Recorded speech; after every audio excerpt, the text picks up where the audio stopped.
রয়েছে, এই কদরের কি কি আলামত রয়েছে, আর কদরের রাত আমরা কিভাবে ইবাদতে কাটাবো, আমরা কিভাবে বুঝবো যে আমি কদর পেয়েছি অথবা আমি কদর রাত ইবাদতে কাটিয়েছি। আর যারা আমরা কদর রাতে ইবাদত করি না, দুনিয়ার ব্যস্ততায় কাটিয়েছি অথবা ঘুমিয়ে কাটিয়েছি অথবা আমরা এই রাতটাকে অবমূল্যায়ন করেছি, তাদের জন্য পরকালে কি ভয়াবহ শাস্তি রয়েছে, কি দুর্ভোগ রয়েছে, এই বিষয়গুলো আমরা আজকে জানবো ইনশাআল্লাহ। লাইলাতুল কদর, যেটা লাইলাতুল কদরকে লাইলাতুল মুবারাকা, লাইলাতুল কদর অথবা শবে বরাত বা শবে কদর বিভিন্ন নামে আমরা বলি। মূলত লাইলাতুল কদর, লাইলাতুল আরবি শব্দ, যার অর্থ হচ্ছে রাত বা রজনী করা। এইটাকে উর্দু বা ফার্সিতে বলা হয় সব। সব অর্থ হচ্ছে রাত বা রজনী, আর কদর অর্থ হচ্ছে মর্যাদাপূর্ণ বা সম্মানিত, মহিমান। আমরা অনেকেই বলি না যে আমাদের উচিত যে আলেমদের কদর করা বা রমাদানের কদর করা।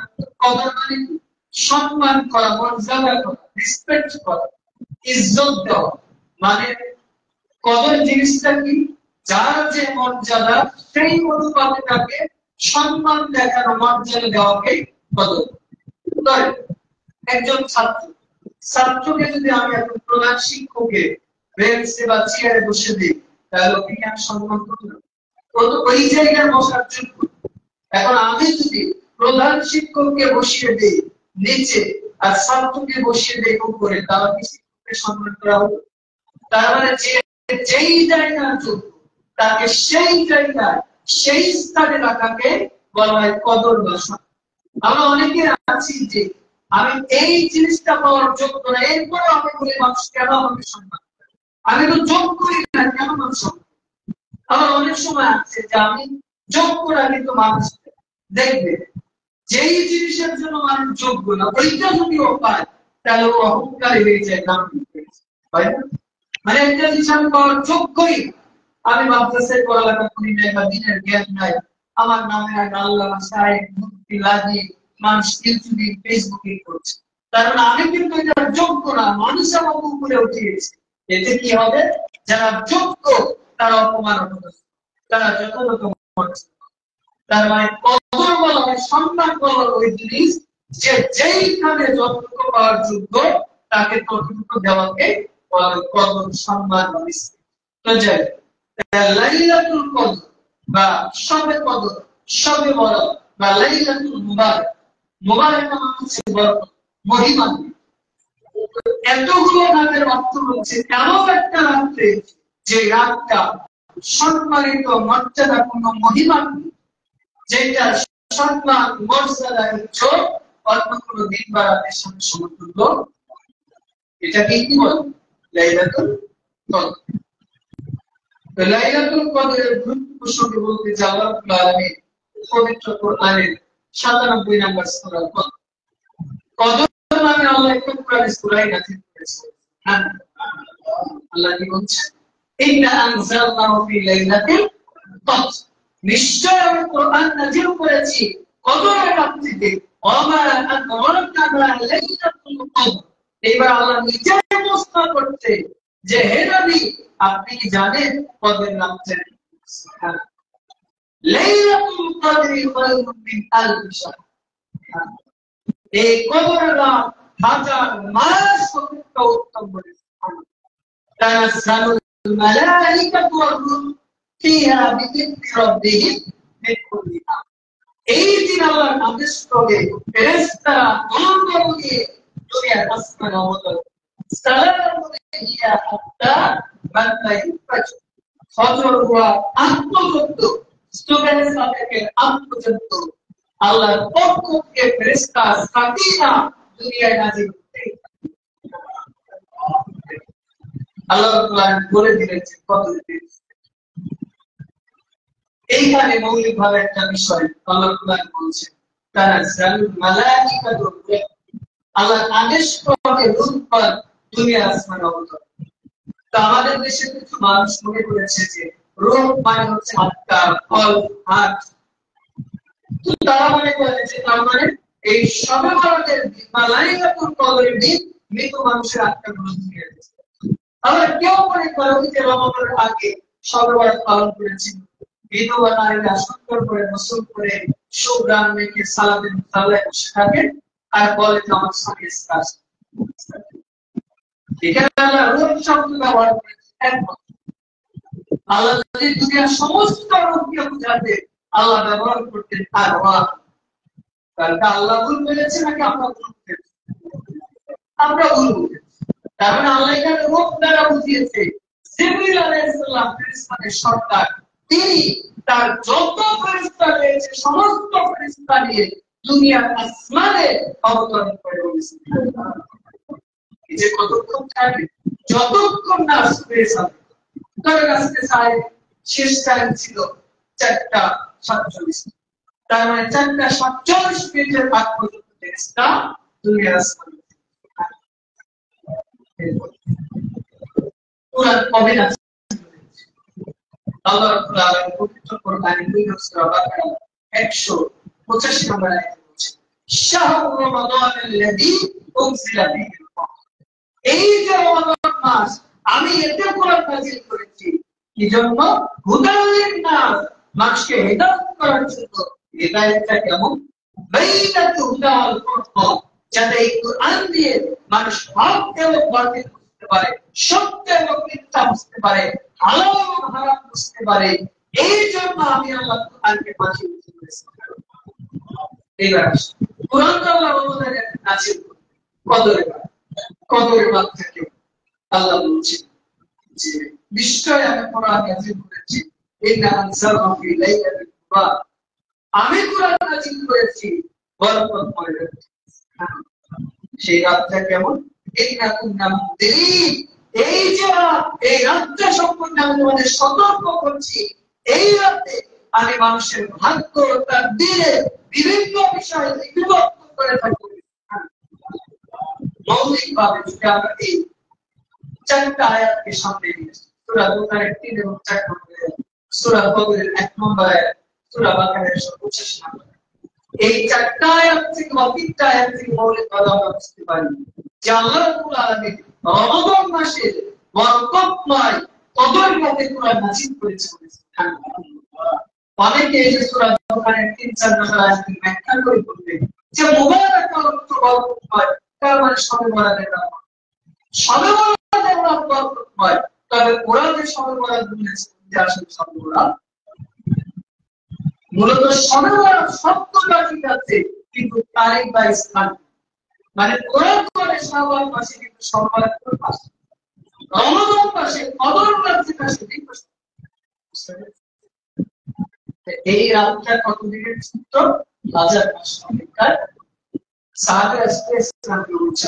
এই যে ইতিপূর্বে যারা নবী রাসূল আদম আলাইহিস সালাম, নূহ আলাইহিস সালাম সমস্ত নবী রাসূল উম্মতকে আপনি হাজার হাজার বছর দিয়েছেন, শত শত বছর দিয়েছেন, আর আমাদের ক্ষেত্রে আপনি বলেছেন ওমর উম্মতে সিদ্দিন হাসান ইলা সাবিন হাসান, আমার উম্মতের বংশ ভাষা 300।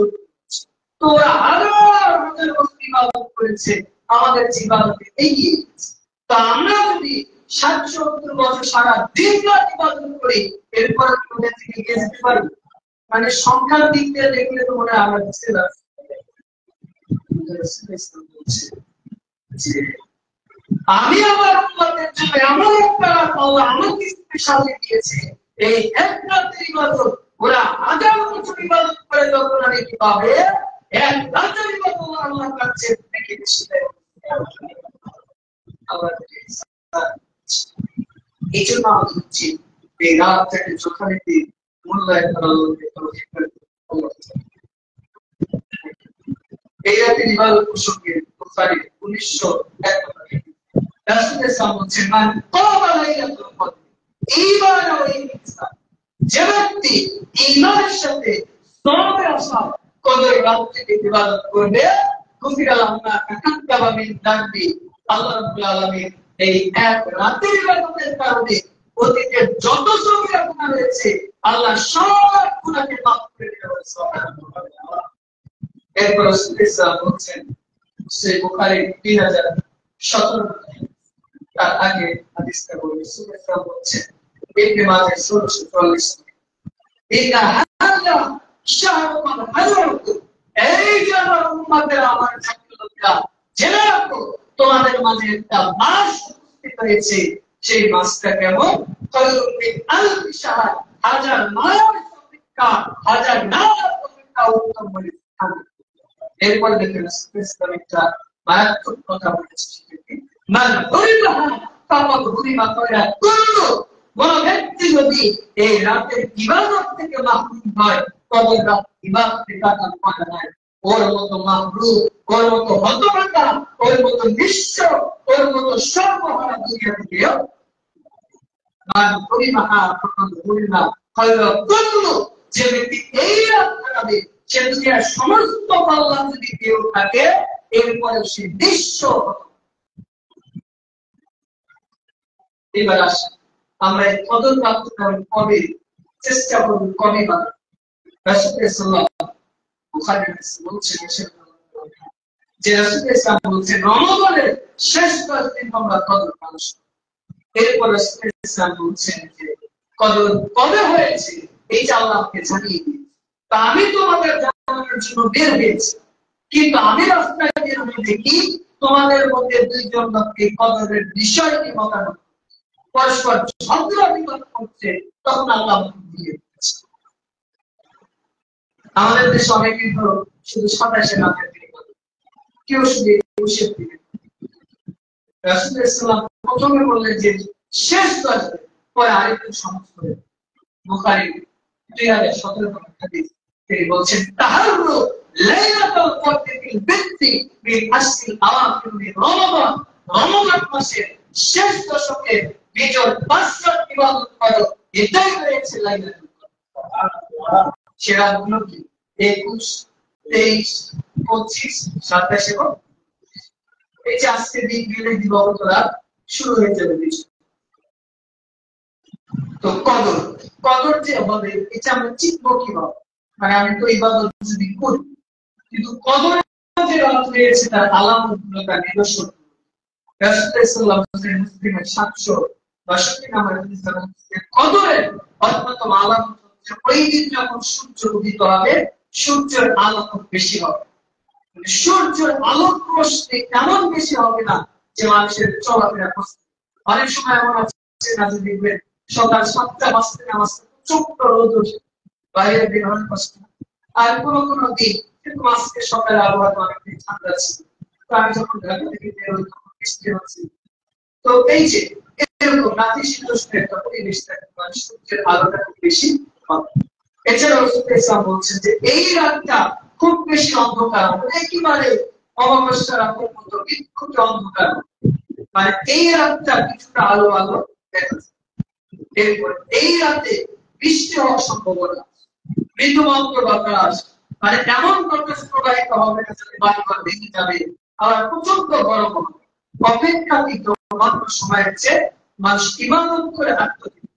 তবে যারা ইবাদত করলে তারাই বুঝবে যে কদরের মায়া, মহব্বত বা কদর জিনিসটা কি, হয়তো আল্লাহ তাআলা গ্রহণ করে দেবে।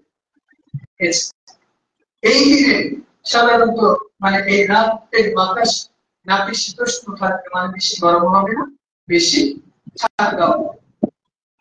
এইগুলো হচ্ছে মৌলিক ভাবে কদরের ভালো। অনেক সময় এমন হয় যে আপনি 21 রাত কাটিয়েছে, মনে হচ্ছে যে সবগুলো আলাদা। অনেকে আছে মনে করে যে আমি তো সব আলাদা পেয়ে গেছি, তার মানে হয়তো কদর চলে। সে কি করে? দিনের বেলায় এসে মানুষকে বলে যে আমি সারা রাত ইবাদত করেছি, কোরআন তেলাওয়াত করেছি, এই করেছি, ওই করেছি, মানুষকে বলে ওই ইবাদত করেছি।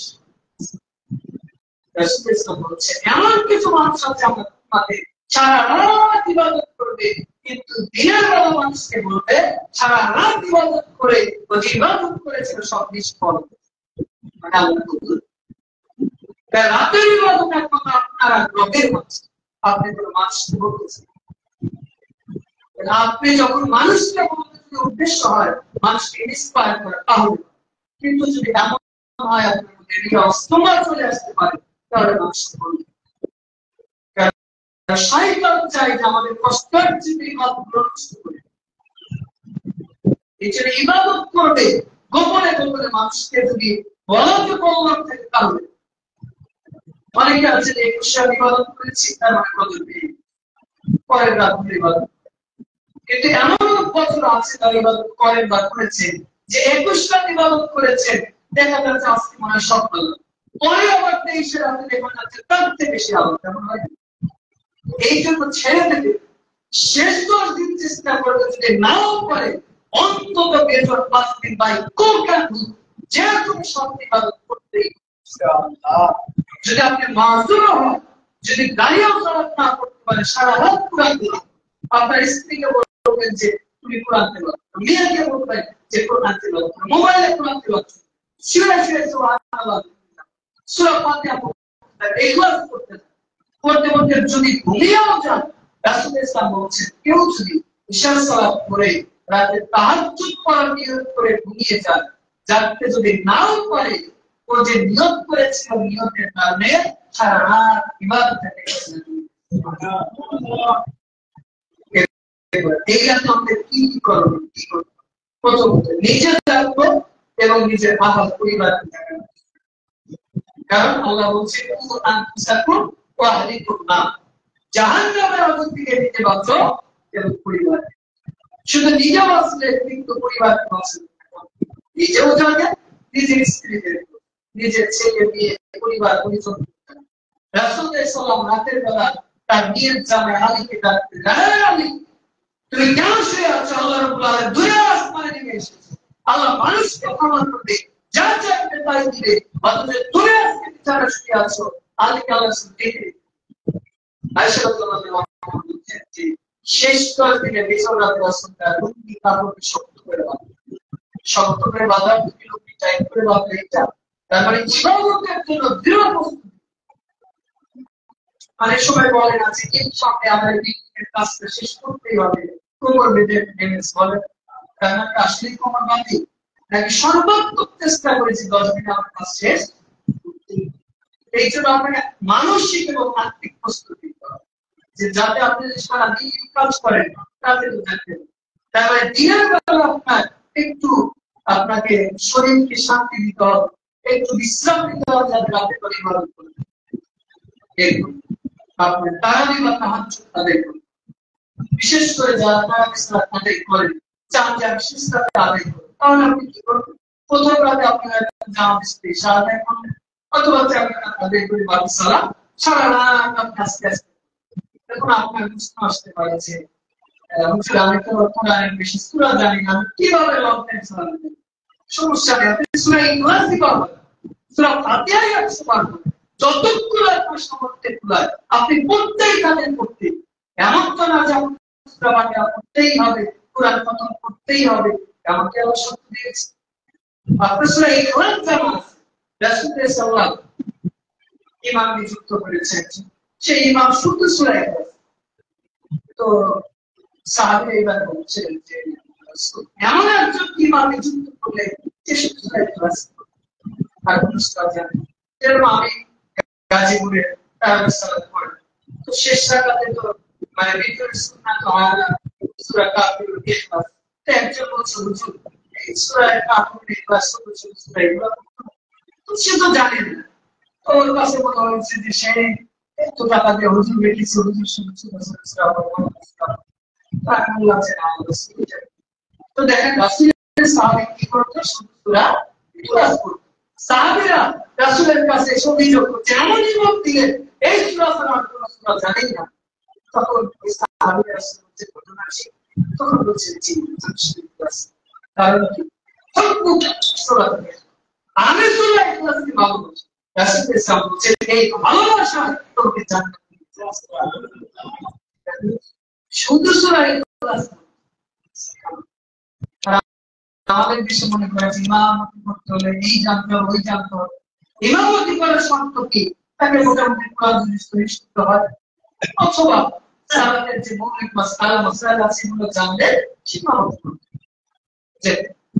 কারণ আপনার যেই সূরা জানা আছে আপনি শিখতে পারবেন, আয়াতুল কুরসি মুখস্থ করতে কোন সূরা ফাতিহা আছে ওইটাই পড়েন বারবার। রুকুতে যে আপনি রুকুর যত দোয়া আছে আপনি বারবার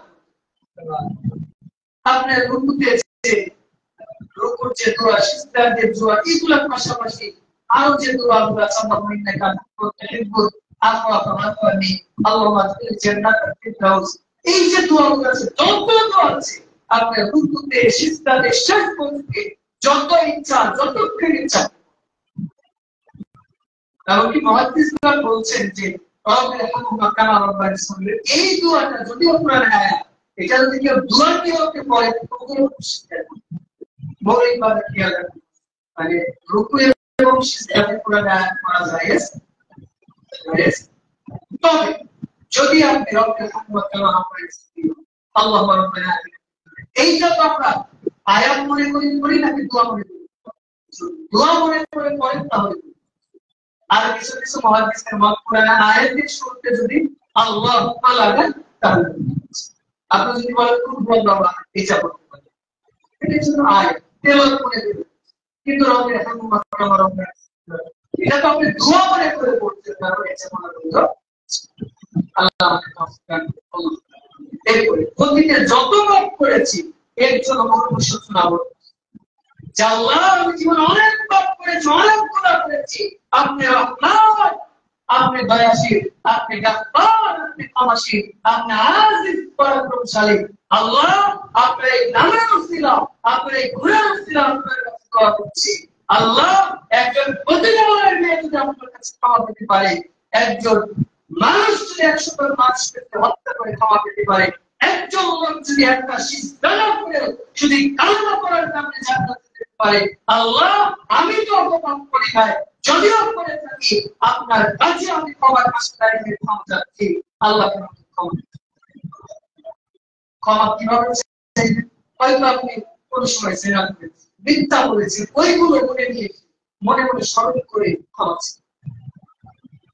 একজন ছাত্র দোষ করেছে, শিক্ষকের কাছে গিয়ে বলছিল ভুল হয়ে গেছে, এইটা এক কথা একটা বলছিল আমি চুরি করেছিলাম, মিথ্যা বলেছিলাম, যা করেছিলাম আগের কথায় বিশ্বাস না করে পরেরটা, মানে দুইটাই কিন্তু মাপ চাচ্ছে, কিন্তু পরেরটা একবার নিজের সর্বস্ব করতে দিচ্ছে। ঠিক আপনি কি করেছেন, কি পাপ করেছেন আপনি বলেছেন, আমি কি করেছি আপনি বলছেন। এই জন্য রাতের বেলা যখন দুনিয়ার সব মানুষ ঘুমিয়ে যাবে, নিগুড়িগুলো আলো থাকে, এই সময় সিজদাতে আল্লাহর কাছে বলে, কান্নাকাটি করে, আল্লাহ বলছেন যে আমার কাছে চাও বললে আমি আপনাকে কেউ যদি আল্লাহর কাছে ক্ষমা চায়, আল্লাহ যত খুশি হয় অন্য কোনো আমল আমাদের খুশি। এরপর আমাদের বিশেষ আজকাল করতে হবে, তবে জিকির আজকাল গুলো মনে করে সুবহানাল্লাহ, আলহামদুলিল্লাহ, লা ইলাহা ইল্লাল্লাহ, আল্লাহু আকবার, বিশেষ করে পদে আল্লাহুম্মা ইন্নাকা আফুউন তুহিব্বুল আফওয়া ফা'ফু আননি, এই দোয়াটা বেশি যে আল্লাহ আপনি ক্ষমাশীল, ক্ষমাকে পছন্দ করেন, আপনি আমাকে এই দোয়া যদি আরবি নাও পারেন বাংলাদেশে। আর কোরআন হচ্ছে কোরআনের অপর নাম কোরআন তেলাওয়াত করতে যখন পারেন এই বিসমিল্লাহর সাথে, তবে যে জিকির করুন সুবহানাল্লাহ, আলহামদুলিল্লাহ, আস্তে আস্তে জোরে জোরে না, উচ্চ সুরে। আল্লাহ বলছেন সূরা 205 নম্বরে, ওয়াজকুর রাব্বাকা ফি নাফসি তাদাররুআ ওয়া খীফা, আল্লাহ বলছে যে মনে মনে বিনয়ের সাথে, নম্রতার সাথে, অনুচ্চ স্বরে আল্লাহকে জিকির বিল গুদুবি ওয়াল আসর, সকালে হোক সন্ধ্যায়, মানে সারা দিনটা আল্লাহর জিকির আছে।